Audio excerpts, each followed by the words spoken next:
Hello दोस्तों, आज हम बात करते हैं हिप रिप्लेसमेंट सर्जरी की अप्रोचेस के बारे में। बेसिकली जब हम हिप रिप्लेसमेंट की बात करते हैं तो दो अप्रोचेस के बीच में अक्सर हमें डाउट रहता है, एंटीरियर अप्रोच से सर्जरी होनी चाहिए या पोस्टीरियर अप्रोच से।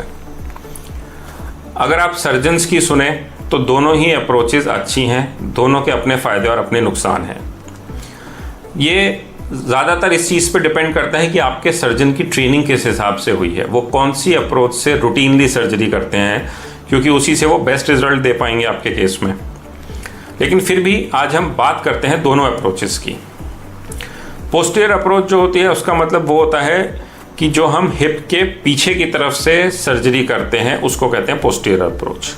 एंटीरियर का मतलब होता है हिप के आगे की तरफ से जो हम अप्रोच करते हैं उसको कहते हैं एंटीरियर अप्रोच।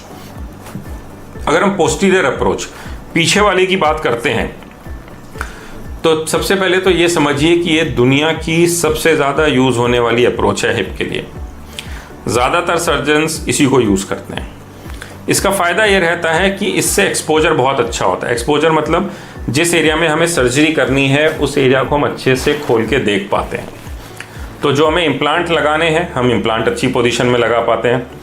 इम्प्लांट अच्छे से लगा पाएंगे तो फिर उससे आपकी माल पोजीशनिंग ऑफ इम्प्लांट के चांसेस कम हो जाएंगे। और ये जो अप्रोच है ये ख़ास तौर से हम कॉम्प्लेक्स और रिवीजन केसेस में यूज़ करते हैं, क्योंकि उसमें हमें अच्छा एक्सपोजर चाहिए होता है और हमें प्रॉपर इम्प्लांट पोजीशनिंग चाहिए होती है। कुछ इसके नुकसान भी हैं, जैसे डिसलोकेशन के चांसेस ज़्यादा हो जाते हैं इसमें। डिसलोकेशन मतलब कूल्हे का सटकना, तो वो चांसेस थोड़े बढ़ जाते हैं इस अप्रोच में। और ख़ास तौर से हम पेशेंट्स को जो एक्टिविटीज़ होती हैं, जैसे ज़मीन के पास वाली एक्टिविटीज़, जैसे नीचे कुर्सी पे बैठना या नहाते वक्त स्टूल पे बैठना, इंडियन बाथरूम यूज़ करना, पलोथी लगा के बैठना, इन चीज़ों को भी हम अवॉइड करने को बोलते हैं पहले 3 महीने या हो सकता है 6 महीने तक, ताकि डिसलोकेशन ना हो। अब हम बात करते हैं एंटीरियर अप्रोच की। एंटीरियर अप्रोच का मतलब है आगे से करने वाली अप्रोच। इसका फ़ायदा ये रहता है कि इसमें मांसपेशियां कम कटती हैं। तो एक इसका जो फ़ायदा है वो ये कि रिकवरी इनिशियल स्टेजेस में बेटर रहती है, फास्टर रहती है।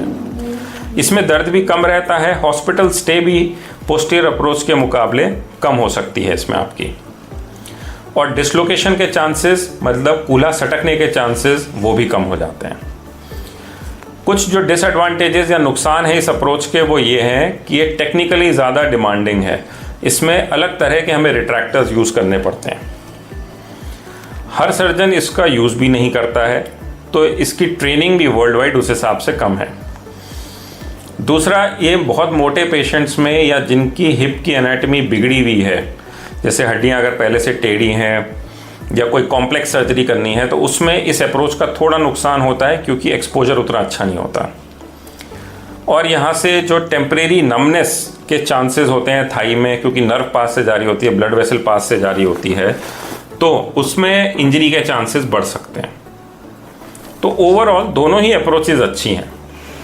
दोनों अप्रोचेज़ में अगर हम लॉन्ग टर्म में देखें तो चलने में, सीढ़ी चढ़ने में या फिर ड्राइविंग में, कार में बैठने में, ऑफिस जाने में, गोल्फ खेलने में, साइकिल चलाने में, इन चीज़ों में लॉन्ग टर्म में कोई डिफरेंस नहीं है। डिसलोकेशन रेट्स में फ़र्क है दोनों में, लेकिन उसमें भी अगर आपके सर्जन पोस्टीरियर अप्रोच से ट्रेंड हुए हैं, उसमें वो अच्छे से मसल्स को, कैप्सूल को रिपेयर करते हैं, तो उसमें भी एक्सपर्ट सर्जन के हाथ में डिसलोकेशन के चांसेस बहुत ही कम हैं।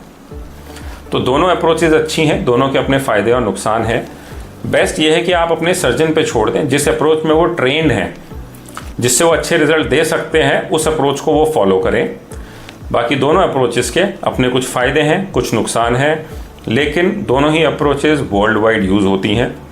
और मेन ये है कि आपके सर्जन कौन सी अप्रोच से अच्छी सर्जरी कर सकते हैं, तो ये डिसीजन उन पे छोड़ देना बेस्ट है। Thank you.